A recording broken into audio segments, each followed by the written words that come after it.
இதயம் முழுதும் இருக்கும் இந்த தயக்கம் எங்கு கொண்டு நிறுத்தும் இதை அறிய எங்கு கிடைக்கும் விளக்கம் அது கிடைத்தால் சொல்ல வேண்டும் எனக்கும் முந்தளிரே.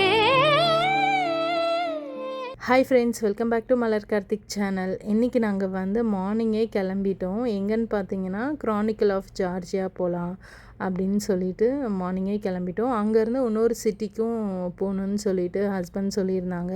ஸோ அதனால் சீக்கிரமாக கிளம்பி போனால் தான் டிராஃபிக் இல்லாமல் இருக்கும். ஸோ சீக்கிரம் ரீச் ஆகிடலாம் அப்படின்னு சொல்லிட்டு மார்னிங்கே கிளம்பிட்டோம். நாங்கள் ஜார்ஜியா வந்துட்டு இவ்வளோ சீக்கிரம் ஏஞ்சி நாங்கள் வந்து வெளியில் போகிறது இதுதான் ஃபஸ்ட் டைம். இன்றைக்கி தான் ஃபஸ்ட்டு நாள் இவ்வளோ சீக்கிரம் ஏஞ்சி போகிறோம். ஏன்னா வந்து லேட் நைட்டு வந்து படுப்போமா, ஸோ அதனால் பசங்களும் சரி நாங்களும் சரி லேட்டாக தான் ஏந்திரிப்போம். 10 o'clock அந்த மாதிரி தான் ஏந்திரிப்போம். ஏஞ்சி நாங்கள் வெளியில் போக எப்படியும் 12 o'clock மேலே ஆகிடும். பட் இன்றைக்கி தான் வந்து பசங்க சீக்கிரம் ஏஞ்சிருக்காங்க. ஆனால் அவங்களுக்குமே பயங்கர தூக்க கலக்கம். காரில் ஏறி உட்காந்ததுமே படுத்துட்டாங்க. சரி, இங்கேருந்து எப்படியும் நாங்கள் க்ரானிக்கல் ஆஃப் ஜார்ஜியா போக வந்து ஒரு 10 to 12 kilometers இருக்கும். ரீச் ஆக எப்படியும் ஒரு 20 to 30 minutes கிட்ட ஆகும்னு ஹஸ்பண்ட் சொல்லியிருந்தாங்க. சரி, கொஞ்சம் நேரம் அவங்க தூங்கட்டும் அப்படின்னு சொல்லிட்டு விட்டுட்டோம். நாங்கள் மார்னிங் 7:30க்கே கிளம்புனால ரோடெலாம் வந்து ஃப்ரீயாக தான் இருக்குது, டிராஃபிக் எதுவும் இல்லை. இந்த பிரிட்ஜுக்கு கீழே ஓடுற இந்த ரிவர் பேர் வந்து கூரா ரிவர், இல்லைனா வந்து எம்டிக்வாரி ரிவர்னு சொல்லுவாங்களாம். இந்த ரிவர் வந்து டர்க்கியில் ஸ்டார்ட் ஆகி ஜார்ஜியா வழியாக க்ராஸ் பண்ணி டிப்லிசி சிட்டியோட நடுவில் ஓடுது. அப்புறம் அசர்பைஜான் வழியாக போய் காஸ்பியன் சீல கலக்குதான். நாங்கள் வந்து டிபிலிசியில் இன்னும் ஒரு நாள் இருப்போம் அப்படின்னு சொல்லிட்டு தான் நினச்சிருந்தோம். அப்படி தான் ஹஸ்பண்ட்டையும் நான் சொல்லியிருந்தேன். ஏன்னா அந்த போட் ரைடும் நாங்கள் வந்து போக முடியல, மிஸ் ஆகிடுச்சு. ஸோ அவங்கக்கிட்ட நாங்கள் நம்பரும் வாங்கிட்டு வந்திருந்தோம். நெக்ஸ்ட் டே வரோம் ஈவினிங்காக, so day view night view ரெண்டும் பார்த்துக்கலாம் அப்படின்னு சொல்லிட்டு அவங்கக்கிட்டேயும் சொல்லிவிட்டு நம்பர் வாங்கிட்டு வந்திருந்தோம். நரிக்லா ஃபார்ட்ரஸும் வந்து நாங்கள் போவே இல்லை. ஸோ அது சல்ஃபர் பாத் ஏரியா இதெல்லாம் வந்து கொஞ்சம் பெண்டிங் ஏரியாஸ்லாம் இருக்குது. ஸோ இதெல்லாம் வந்து இன்றைக்கி ஒரு நாள் இருந்து கவர் பண்ணிடலாம் அப்படின்னு சொல்லிட்டு தான் யோசித்து வச்சுருந்தோம். அப்புறம் ஹஸ்பண்ட் வந்து நைட்டு அவங்க இந்த இடம் பார்த்துருப்பாங்க போல் கூகுளில். ஸோ அவங்க செக் பண்ணிவிட்டு திடீர்னு அவங்க சொல்லியிருந்தாங்க, மார்னிங் வந்து சீக்கிரம் கிளம்புங்க, நம்ம வந்து வெக்கேட் பண்ணிக்கலாம், வேறு ஒரு சிட்டிக்கு போகிறோம் அப்படின்னு சொல்லிட்டு சொல்லியிருந்தாங்க. அங்கே ஒன்றும் நல்லாயிருக்கும் அப்படின்னு சொல்லிட்டு சொன்னதுனால திடீர்னு எங்களுக்கு வந்து இது ஒரு சர்ப்ரைஸ் விசிட் தான். இந்த இடம் வந்து நாங்கள் இதுக்கு முன்னாடி பார்க்கல, ஹஸ்பண்ட் தான் பார்த்துருந்தாங்க. ஸோ எங்களுக்கே இது வந்து பயங்கர சர்ப்ரைஸு. இப்போ நம்ம போய் பார்க்க போகிற அந்த இடம் வந்து மவுண்டெயின் மேலே தான் இருக்குது. ஸோ அதனால் நம்ம வந்து மவுண்டெயின் ஏறி தான் வந்து நம்ம போய் அந்த இடத்த பார்க்க போகிறோம். அந்த மவுண்டெயின் பேர் வந்து கீனி ஹில். இந்த ஹில் மேலே தான் அந்த ஃபேமஸான க்ரானிக்கல் ஆஃப் ஜார்ஜியா மோனுமெண்ட் இருக்குது. இந்த கீனி ஹில்லோட மெயின் அட்ராக்ஷனே இந்த க்ரானிக்கல் ஆஃப் ஜார்ஜியா தான். நீங்கள் போல்ட் ஆப்பில் வந்து கேபை புக் பண்ணியும் இங்கே வரலாம். க்ரானிக்கல் ஆஃப் ஜார்ஜியாவுக்கு வந்து டைரெக்டாக மெட்ரோ இல்லை. ஆனால் நீங்கள் வந்து கிரமாக்கலி ஸ்டேஷன் வரைக்கும் வந்துட்டிங்கன்னா அங்கேருந்து க்ரானிக்கல் ஆஃப் ஜார்ஜியா வந்து ஒரு 4 to 5 kilometer தான். நீங்கள் வந்து டாக்ஸிலையும் வரலாம், அப்படி இல்லைனா பப்ளிக் பஸ்ஸும் அவைலபிளாக இருக்குது. நீங்கள் ஸ்டேஷனை விட்டு வெளியே வந்ததும் பப்ளிக் பஸ் ஏறிக்கலாம். அங்கேருந்து க்ரானிக்கல் ஆஃப் ஜார்ஜியா இல்லைனா டிபிலிசி பக்கத்து ஸ்டாப்பிங்கில் நீங்கள் இறங்கிக்கிட்டிங்கன்னா அங்கேருந்து ஒரு 5 to 10 minutes வாக் பண்ணிங்கன்னா இந்த மோனுமெண்ட் வந்து ஈஸியாக நீங்கள் ரீச் ஆகிடலாம். நீங்கள் வந்து பஸ்ஸெலாம் யூஸ் பண்ணுற மாதிரின்னா கூகுள் மேப்ஸில் கூட live bus numbers, stopping, timings எல்லாமே ஈஸியாக அவைலபிள் இருக்குது. நீங்கள் அதில் கூட செக் பண்ணி பார்த்துக்கலாம். இப்போ நாங்கள் வந்து க்ரானிக்கல் ஆஃப் ஜார்ஜியா ரீச் ஆகிட்டோம். இங்கே வந்து பார்த்திங்கன்னா பார்க்கிங்கும் அவைலபிள் இருக்குது, நிறையவே பார்க்கிங் இருக்குது. எங்கே வேணால் நம்ம வந்து பார்க் பண்ணிக்கலாம். இதுக்கு வந்து என்ட்ரன்ஸ் ஃபீஸ் அந்த மாதிரி எதுவும் கிடையாது. மலை மேலே தான் இருக்குது. ஆனால் அந்த மலை மேலேயே நம்ம வந்து கொஞ்சம் ஸ்டெப்ஸு மேலே ஏறுற மாதிரி தான் இருக்குது. கொஞ்சம் ஸ்டெப்ஸ் எல்லாமே ஹைட்டாக இருக்குது. ஸோ அதனால் இந்த ஸ்டெப்ஸ்லாம் ஏறுறதுக்கே எப்படியும் ஒரு 10 to 20 minutes கிட்ட ஆச்சு எங்களுக்கு. இங்கே வந்தீங்கன்னா கம்ஃபர்டபுளான ஷூஸ் வந்து கண்டிப்பாக போட்டுக்கோங்க. ஏன்னா படிக்கட்டெலாம் கொஞ்சம் ஏற வேண்டியது இருக்கிறதுனால கொஞ்சம் ஷூஸ் போட்டிருந்தோன்னா நம்ம கொஞ்சம் கம்ஃபர்ட்டாக இருக்கும். இந்த என்ட்ரன்ஸ்லேயே வந்து கல்வெட்டு மாதிரி ஒன்று வச்சுருக்காங்க. இது வந்து பார்த்திங்கன்னா க்ரானிக்கல் ஆஃப் ஜார்ஜியா மோனுமெண்ட் வந்து எதுக்காக கட்டினாங்க அப்படின்றத எக்ஸ்பிளைன் பண்ணுறதுக்காக. இது வந்து 2 முக்கியமான செலிப்ரேஷன்ஸ்க்காக அவங்க வந்து டெடிகேட் பண்ணியிருக்காங்க. ஒன்று வந்து ஜார்ஜியாவுக்கு ரொம்பவே பழமையான ஹிஸ்ட்ரி இருக்குது. ஜார்ஜியன்ஸ் வந்து அவங்களோட சிவிலைசேஷனையும் கிங்டம்மையும் ஹிஸ்ட்ரியையும் வந்து 3000 இயர் ஓல்டுன்னு செலிப்ரேட் பண்ணுறாங்க. ஜார்ஜியா வந்து ஒரு ஏன்ஷியன்ட் நேஷன்னு காமிக்கிறதுக்காகவும், ரெண்டாவது கிறிஸ்டியானிட்டி வந்து ஜார்ஜியாவுக்கு வந்து 2000 இயர்ஸ் ஞாபகார்த்தமாக தான் இதை கட்டியிருக்காங்க. ட்ரெடிஷன் படி ஃபஸ்ட்டு சமய தூதுவர் மூலயமா தான் இந்த கிறிஸ்டியானிட்டி வந்து வந்திருக்குன்னு ஒரு நம்பிக்கை இருக்குது. AD 337லேயே ஜார்ஜியா வந்து கிறிஸ்டியானிட்டியை வந்து தன்னோட அஃபிஷியல் ஸ்டேட் ரிலீஜியனாக அடாப்ட் பண்ணிக்கிட்டாங்க. இதனாலே ஜார்ஜியா வந்து வேர்ல்டுலே ஓல்டஸ்ட் கிறிஸ்டியன் கண்ட்ரீஸில் ஒன்றுன்னு சொல்கிறாங்க. இப்போ நான் சொல்லியிருந்த இந்த விஷயம்லாம் தான் இந்த கல்வெட்டில் வந்து எழுதியிருந்தாங்க. இந்த கல்வெட்டில் வந்து நிறைய லாங்குவேஜில் எழுதியிருக்காங்க. இந்த மோனுமெண்ட்டுக்கு வந்து வேர்ல்டுலேருந்து நிறைய இடத்துல இருந்து டூரிஸ்டர்ஸ்லாம் வந்து பார்க்க வருவாங்க. ஸோ அவங்களுக்கு வந்து புரியறதுக்காக தான் ஜார்ஜியன், இங்கிலீஷு, ரஷ்யன் இந்த மாதிரி நிறைய லாங்குவேஜஸில் இந்த கல்வெட்டில் வந்து எழுதியிருக்காங்க. இந்த ஹில்லிலேருந்து டிப்லிசிசியை ஓவர்லுக் பண்ணுற மாதிரி ஒரு நல்ல வியூ பாயிண்ட் இருக்குது. அதனால் இங்கேருந்து டிப்லிசி சிட்டியையும் டிப்லிசிசியையும் வந்து பேனரோமிக் வியூவில் நம்ம வந்து பார்க்க முடியும். இங்கே நாங்கள் மேலே ஏறி வரும்போதெல்லாம் டைம் வந்து 8 o'clock கிட்ட ஆகிடுச்சு. வெயிலும் இருந்துச்சு, ஆனாலுமே நல்லா சில்லுன்னு காற்றடிச்சிது. பயங்கர காற்று தான். நாங்கள் ஆக்சுவலாக வந்து இவ்வளோ காற்றடிக்கும், இவ்வளோ கூலிங்காக இருக்கும் மேலே அப்படின்ட்டு தெரியாது. தெரிஞ்சிருந்தால் நாங்கள் முன்னாடியே காரில் இருந்து ஜாக்கெட் எடுத்துகிட்டு வந்திருப்போம். இங்கே வந்ததுக்கப்புறம் தான் நாங்கள் அந்த சில்னஸை ரொம்ப ஃபீல் பண்ணோம். ஸோ நீங்கள் போகிறீங்கன்னா கண்டிப்பாக கையில் வந்து ஜாக்கெட் எடுத்துகிட்டு போங்க. இந்த ஹில்லு வந்து சீ லெவலில் இருந்து அப்ராக்சிமேட்டாக 650 to 800 மீட்டர் உயரம் இருக்கும். ஈவினிங் டைமில் சன்செட் வியூ வந்து இங்கேருந்து ரொம்ப நல்லாயிருக்கும். நம்ம இந்த படிக்கட்டெலாம் ஏறி இந்த மோனுமெண்ட் மேலே ரீச் ஆனதுமே ஃபஸ்ட்டு என்ட்ரன்ஸ்லேயே வந்து 2 தூண் இருந்துச்சு. பயங்கர ஹைட்டு, நல்ல பெரிய பெரிய தூணாக இருந்துச்சு. இந்த மோனுமெண்ட் வந்து சிட்டி சென்டர் க்ரௌடில் இருந்து கொஞ்சம் தூரமாக இருக்கிறதுனாலே இங்கே யூஸ்வலாக ரொம்ப பீஸ்ஃபுல்லான அட்மாஸ்பியராக தான் இருந்துச்சு. நாங்கள் ஆக்சுவலாக மார்னிங்கே போயிட்டதால் நாங்கள் போயிருந்தப்போ பெருசாக யாருமே ஆளே இல்லை. நாங்கள் மட்டும்தான் அங்கே வந்து சுற்றி பார்த்துட்டு இருந்தோம். நாங்கள் அங்கேருந்து கிளம்பும் போது தான் அப்புறம் கொஞ்சம் பேராக வந்துட்டு இருந்தாங்க. இந்த க்ரானிக்கல் ஆஃப் ஜார்ஜியாவை ஹிஸ்ட்ரி மெமோரியல் ஆஃப் ஜார்ஜியான்னு கூட சொல்லுவாங்களாம். இந்த பிளேஸ் வந்து பார்த்திங்கன்னா டூரிஸ்டர்ஸ் கிட்ட இன்னும் ரொம்ப ஃபேமஸ் ஆகலை. ஆனால் இங்கே வரவங்க எல்லாருமே மஸ்ட் விசிட் பிளேஸ் லிஸ்ட்டில் இதை வந்து ரெக்கமெண்ட் பண்ணுவாங்க. இங்கே மொத்தம் 16 பெரிய பெரிய பில்லர்ஸ் இருக்குது. அது எல்லாமே ஸ்கையையே டச் பண்ணுற மாதிரி நிற்கிது. இந்த பில்லர்ஸ் வந்து பார்த்திங்கன்னா 30 to 35 மீட்டர்ஸ் ஹைட் இருக்கும். கம்பேர் பண்ணி சொல்லணுன்னா இது வந்து ஆல்மோஸ்ட் ஒரு 10 floor பில்டிங் ஹைட் இருக்கும். அதனாலே இந்த மோனுமெண்ட் பார்க்கும்போது நல்லா பிரம்மாண்டமாக இருக்கிற மாதிரி ஒரு ஃபீல் வரும். இந்த க்ரானிக்கல் ஆஃப் ஜார்ஜியாவை எப்போ கட்டினாங்கன்னா 1985 தான் கட்டியிருக்காங்க. இந்த க்ரானிக்கல் ஆஃப் ஜார்ஜியாவை யார் டிசைன் பண்ணியிருக்காங்கன்னா வேர்ல்டு ஃபேமஸ் ஜார்ஜியன் ஸ்கல்ப்டர் ஜுராப் செரிட்டலின்றவர் தான் இதை டிசைன் பண்ணியிருக்காரு. இந்த க்ரானிக்கல் ஆஃப் ஜார்ஜியா கன்ஸ்ட்ரக்ஷன்ஸ் வந்து பார்த்திங்கன்னா சோவியத் பீரியட்லேயே ஸ்டார்ட் ஆகிருக்கு. ஆனால் சோவியத் யூனியன் வந்து கொலாப்ஸ் ஆனதுக்கப்புறம் ஃபண்டிங் வந்து ஸ்டாப் ஆகிடுச்சான். அதனாலே இந்த மோனுமெண்ட் வந்து இன்றைக்கி வரைக்குமே கம்ப்ளீட்டாக ஃபினிஷ் ஆகலை. இதில் என்ன ஒரு சுவாரஸ்யமான விஷயம்னா இது கம்ப்ளீட் ஆகாமலே வேர்ல்டு ஃபேமஸ் டூரிஸ்ட் அட்ராக்ஷன் ஆகிடுச்சு. கம்ப்ளீட் ஆகாத மோனுமெண்ட்டாக இருந்தாலும் ஜார்ஜியாலே மோஸ்ட் ஃபோட்டோகிராஃப்டு லேண்ட்மார்க்ஸில் இதுவும் ஒன்று. இந்த பில்லர் மேலே இருக்கிற டாப் போர்ஷனில் ஜார்ஜியாவோட கிங்கு, குவீனு, வாரியர்ஸ், அதுக்கப்புறம் இம்பார்ட்டண்டான ஹிஸ்டாரிக்கல் லீடர்ஸ் இவங்களோட ஸ்கல்ப்சர்ஸ் தான் இங்கே இருக்குது. ஜார்ஜியா எப்படி டெவலப் ஆச்சு, யாரெல்லாம் வந்து கண்ட்ரியை ப்ரொடெக்ட் பண்ணாங்க, அவங்களோட அச்சீவ்மெண்ட் என்ன, இது எல்லாமே வந்து இந்த ஸ்கல்ப்சர்ஸ் மூலயமா காமிக்கிறாங்க. இந்த பில்லர்ஸு கீழே இருக்கிற பாட்டம் போர்ஷன்லலாம் ஜீசஸ் கிறிஸ்டோட life events, Bible stories, Christianity வந்து ஜார்ஜியாவுக்கு வந்த ஸ்டோரி, இது எல்லாமே வந்து ஸ்கல்ப்சர்ஸாக பண்ணியிருக்காங்க.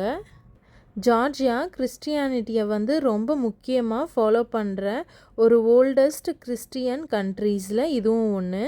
அதனாலே ரிலீஜியஸ் ஹிஸ்ட்ரியையும் கண்ட்ரி ஹிஸ்ட்ரியையும் ஒரே மோனுமெண்ட்டில் அவங்க கம்பைன் பண்ணியிருக்காங்க. இங்கே இருக்கிற பெரிய பெரிய பில்லர்ஸ் எல்லாமே சும்மா டெக்கரேஷனுக்காக மட்டும் இல்லை, இது வந்து ஜார்ஜியாவோட ஹிஸ்ட்ரி புக்கு மாதிரி.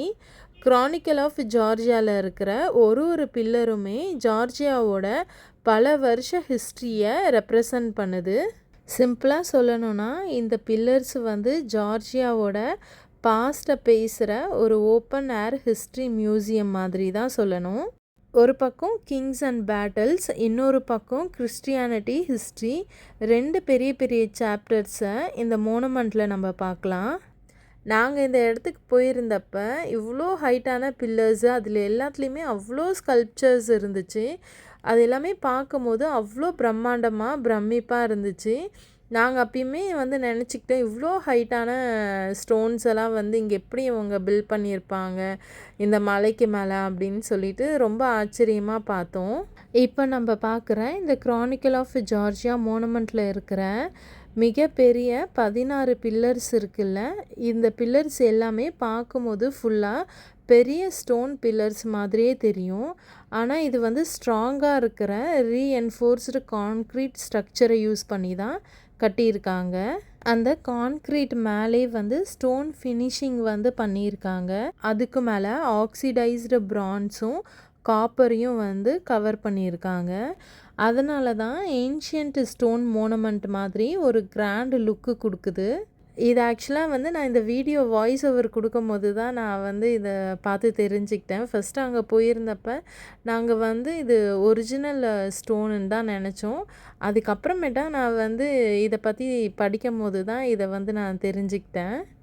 இந்த ஒரு பில்லர்லேயுமே ஜார்ஜியாவோட history, culture, kings, queens, important warriors, அது மட்டும் இல்லாமல் கிறிஸ்டின் பைபிள் சீன்ஸையும் ரொம்ப அழகாக டீட்டெயில்டாக இங்கே வந்து செதுக்கி வச்சுருக்காங்க. இங்கே ஜார்ஜியாவில் கிறிஸ்டியானிட்டி வந்து 4th செஞ்சுரியில் வந்திருக்கு. அதனாலே வந்து ஜார்ஜியா மக்களோட history, culture, art and religion எல்லாமே வந்து கிறிஸ்டியானிட்டியோடையே ரொம்ப க்ளோஸாக கனெக்ட் ஆகியிருக்கு. இந்த கிரானிக்கல் ஆஃப் ஜார்ஜியாக்குள்ளே வந்து பேலஸோ இல்லை ரூமோ அந்த மாதிரி எதுவும் கிடையாது. மியூசியம் மாதிரியும் எதுவும் இல்லை. இது வந்து ஒரு ஓப்பன் ஏர் ஸ்டோன் மோனுமெண்ட்டு. இங்கே இருக்கிற ஒரு பெரிய பில்லர்ஸ்லேயும் வந்து பார்த்திங்கன்னா ஜார்ஜியாவோட ஹிஸ்ட்ரியையும் கிறிஸ்டியானிட்டியும் சிற்பம் மூலயமா அவங்க எக்ஸ்பிளைன் பண்ணியிருக்காங்க. இந்த மோனுமெண்ட்டுக்கு 2 சைட்லேயும் வந்து பார்த்திங்கன்னா ஸ்டேர்கேஸ் ஒன்று கொடுத்துருக்காங்க. அது வந்து இன்னும் கொஞ்சம் ஹைட்டாக இருக்கிறதுனால இங்கேருந்து நம்ம இந்த 16 பில்லர்ஸ் இருக்க மோனுமெண்ட்டை வந்து நம்ம பார்க்குறதுக்கு இது ஒரு ஸ்பாட்டாக இருக்கும். ஃபோட்டோஸ்லாம் எடுக்கிறதுக்கு நல்லாயிருக்கும். இங்கேருந்து பார்த்தாலே டிபிலிசி சீ வியூ, மவுண்டெயின்ஸ், ஹோல் டிபிலிசி ரொம்ப அழகாக தெரியும். இன்னொரு சைடு ஸ்டேர்கேஸ்லேருந்து நம்ம ஏறி போய் பார்க்கும்போது நியூ டிபிலிசி சைடும் தெரியும். இந்த நியூ டிபிலிசி சைடில் வந்து பார்த்திங்கன்னா நிறைய நியூ பில்டிங்ஸ் நல்ல மாடர்ன் ஸ்டைலில் நல்ல ஹைட்டாக கட்டியிருக்காங்க. நாங்கள் ஸ்டே பண்ணியிருந்தது ஓல்டு டிபிலிசியில். அங்கேருந்து பார்த்திங்கன்னா எல்லாமே வாக்கபிள் டிஸ்டன்ஸில் தான் இருந்துச்சு. Peace of bridge, liberty square எல்லாமே வாக்கபிள் டிஸ்டன்ஸ் தான். ஓல்டு டிபிலிசியில் வந்து பார்த்திங்கன்னா பில்டிங் எல்லாமே பழைய ஜார்ஜியன் ஸ்டைலில் தான் கட்டியிருக்காங்க. ஸோ இங்கே இருக்கிறது பார்த்திங்கன்னா நியூ டிபிலிசி. இங்கேருந்து பார்க்கும்போது டிபிலிசி சீ, சிட்டி, மவுண்டெயின் எல்லாமே ஒரே ஃப்ரேம்லேயே பார்க்கலாம். இந்த கிரானிக்கல் ஆஃப் ஜார்ஜியாவில் இந்த 16 பில்லர்ஸுக்கு நடுவில் வந்து ஒரு பெரிய ஸ்பேஸ் இருந்துச்சு. அது நடுவில் சென்டரில் வந்து பார்த்திங்கன்னா ஒரு பெரிய பிரான்ஸ் பாக்ஸ் இருந்துச்சு. அது மேலே வந்து ஜார்ஜியன் லாங்குவேஜஸில் ஏதோ நிறையா எழுதியிருந்தாங்க. ஆனால் என்ன எழுதியிருந்தாங்க ஒன்றும் தெரியல. என்ட்ரன்ஸில் இருந்த அந்த கல்வெட்டில் வந்து இங்கிலீஷ்லேயும் எழுதியிருந்தாங்க. ஸோ அதனால் அதை பார்த்துட்டு படித்து என்ன எழுதியிருக்காங்கன்னு தெரிஞ்சுக்கிட்டோம். பட் இங்கே வந்து இந்த பிரான்ஸ் பாக்ஸில் வந்து மேலே எழுதியிருந்தது ஃபுல்லாக ஜார்ஜியன் லாங்குவேஜில் தான் எழுதியிருந்தாங்க. ஸோ என்னன்னு தெரியல. நானாக நினச்சிக்கிட்டேன் மேபி ஜார்ஜியா கண்ட்ரியில் நடந்த ஏதாவது முக்கியமான ஹிஸ்ட்ரியாக இருக்குமோ, இல்லைனா பழைய காலத்தில் வந்து ஆண்ட ராஜா பற்றின ஹிஸ்ட்ரியாக இருக்கும், இல்லைனா கிறிஸ்டியானிட்டி வந்து எப்படி ஜார்ஜியாவுக்கு வந்துச்சு அதை பற்றின ஹிஸ்ட்ரி ஏதாவது சொல்ல வராங்களோ, இல்லைனா மக்களோட கலாச்சாரம், பாரம்பரியம், இல்லை அவங்க செஞ்ச ஏதாவது முக்கியமான சாதனைகளாக கூட அவங்க வந்து எழுதி வச்சுருக்கலாம் அப்படின்னு சொல்லிட்டு நானாக அதை பார்த்து யோசிச்சுட்டு இருந்தேன். பட் எங்கேயுமே அவங்க இங்கிலீஷ்லேயும் எழுதி வச்சுருந்தா அதுவுமே வரவங்க வந்து படித்து தெரிஞ்சுக்குவாங்க. பட் ஆனால் இங்கே வந்து வெறும் ஜார்ஜியன் லாங்குவேஜில் மட்டும்தான் இருந்துச்சு. இந்த கிரானிக்கல் ஆஃப் ஜார்ஜியா மோனுமெண்ட்டோட பேக் சைடில் தெரிகிற அந்த வாட்டர் பாடி பேர் வந்து பார்த்திங்கன்னா டிப்லிசி சி. இது வந்து ஒரிஜினல் சி இல்லை, மேன்மேட் ரெசர்வாயர், ஆர்டிஃபிஷியல் லேக்கு. இது வந்து பார்த்திங்கன்னா 1953 டிப்லிசி சிட்டிக்கு ட்ரிங்கிங் வாட்டர் சப்ளை பண்ணவும் இரிகேஷனுக்கும் க்ரியேட் பண்ணியிருக்காங்க. இந்த டிபிலிசி சி வந்து அப்ராக்சிமேட்டாக ஒரு 8.75 கிலோமீட்டர் லென்த் இருக்குமா, 45 மீட்டர்ஸ் மேக்ஸிமம் டெப்த் இருக்குன்னு சொல்கிறாங்க. சம்மர் சீசனில் வந்து இங்கே boating, swimming, water sports, beach ஆக்டிவிட்டீஸுன்னு இங்கே நிறையா டூரிஸ்டர்ஸும் சரி லோக்கல்ஸும் சரி நல்லாவே என்ஜாய் பண்ணுவாங்களாம். நாங்கள் போயிருந்த அந்த டைமே வந்து போட்டிங்லாம் இருந்துச்சு. பட் ஆனால் நாங்கள் வந்து வேறு ஒரு இடத்துக்கு போகணும் அப்படின்னு சொல்லிட்டு நாங்கள் அங்கே எதுவும் போகல, எக்ஸ்ப்ளோர் பண்ணல, கிளம்பிட்டோம். இந்த கிரானிக்கல் ஆஃப் ஜார்ஜியா மோனுமெண்ட் பக்கத்துலே ஒரு பியூட்டிஃபுல்லான ஒரு ஸ்மால் சர்ச்சும் ஒன்று இருக்குது. இந்த சர்ச் வந்து பார்த்திங்கன்னா செயின்ட் நீனோக்கு டெடிகேட் பண்ணியிருக்காங்க. செயின்ட் நீனோ தான் கிறிஸ்டியானிட்டியை வந்து ஜார்ஜியாவுக்கு இன்ட்ரடியூஸ் பண்ணின பர்சன்னு இங்கே இருக்கவங்க வந்து பிலீவ் பண்ணுறாங்க. சர்ச்சுக்கு பக்கத்துலே கிரேப் ஒயின் கிராஸும் ஒன்று பார்க்கலாம். மோனுமெண்ட்டுக்கு பேக் சைட்லேருந்து பார்த்தா டிப்லிசி சி, மவுண்டெயின்ஸ், சிட்டி எல்லாமே வந்து ஒரே ஃப்ரேம்லேயே தெரியும். எஸ்பெஷலி வந்து சன்செட் டைமில் வந்து பார்த்திங்கன்னா நல்ல ஆரஞ்ச் கலர் ஸ்கை பேக்ரவுண்டில் இந்த பில்லர்ஸ் எல்லாமே நல்லா க்ளோ ஆகும். இது வந்து அரௌண்ட் 3000 இயர்ஸ் ஆஃப் ஜார்ஜியன் ஹிஸ்ட்ரியை ரெப்ரசன்ட் பண்ணுது. இங்கே இருக்க சிற்பங்கள் மூலயமா ஜார்ஜியா நாட்டோட பல 100 வருஷ ஹிஸ்ட்ரியை நம்ம வந்து ஓப்பன் ஏர் மியூசியம் மாதிரி இங்கே பார்க்கலாம். ஒரு சைடில் ராயல் ஃபேமிலி ஹிஸ்ட்ரி, இன்னொரு சைடில் வந்து ரிலீஜியஸ் ஸ்டோரிஸுன்னு ஜார்ஜியா மக்களோட ட்ரெடிஷன் எல்லாமே இந்த பில்லர்ஸில் வந்து சொல்லியிருக்காங்க. அதனால தான் கிரானிக்கல் ஆஃப் ஜார்ஜியாவை ஜார்ஜியா ஹிஸ்ட்ரியோட ஸ்டோன் புக் மாதிரி பல பேர் வந்து டிஸ்கிரைப் பண்ணுறாங்க. ஜார்ஜியாவுக்கு வந்தீங்கன்னா டிபிலிசியில் peace of bridge, cable car, Narikala fortress, mother of Georgia மட்டும் பார்க்காம இந்த கார்னிக்கல் ஆஃப் ஜார்ஜியாவையும் கண்டிப்பாக மிஸ் பண்ணாமல் பாருங்கள். ஒரு மோனுமெண்ட்டில் ஹிஸ்ட்ரி, ரிலீஜியஸ், ஆர்கிடெக்சர்னு எல்லாமே ரொம்ப அழகாக அவங்க வந்து செஞ்சுருக்காங்க. இது வந்து பார்க்குறதுக்கு ஒரு அமேசிங்கான பிளேஸு அண்ட் எல்லாமே வந்து சேர்ந்து நமக்கு ஒரு அன்ஃபர்கெட்டபிளான எக்ஸ்பீரியன்ஸும் கொடுக்கும். நாங்கள் இன்றைக்கி இந்த இடத்துக்கு வந்து ரொம்பவே என்ஜாய் பண்ணோம். உங்களுக்கும் இந்த இடம் பிடிச்சிருக்குன்னு நம்புகிறேன். நெக்ஸ்ட்டு நாங்கள் ஜார்ஜியாவில் எந்த பிளேஸ் போகிறோன்னு அடுத்த விலாகில் நான் உங்களுக்கு ஷேர் பண்ணுறேன். ஓகே ஃப்ரெண்ட்ஸ், இதோட நான் இந்த விலாகை முடிச்சுக்கிறேன். நெக்ஸ்ட் விலாகில் நான் உங்களை மீட் பண்ணுறேன். உங்களுக்கு இந்த வீடியோ பிடிச்சிருந்தா லைக் பண்ணுங்கள், கமெண்ட் பண்ணுங்கள், உங்கள் ஃப்ரெண்ட்ஸ் அண்ட் ஃபேமிலியோடு ஷேர் பண்ணிக்கோங்க. மறக்காமல் மலர் கார்த்திக் சேனலை சப்ஸ்கிரைப் பண்ணிவிட்டு அந்த பெல் ஐக்கானையும் கிளிக் பண்ணிவிடுங்க. Thank you. Have a nice day.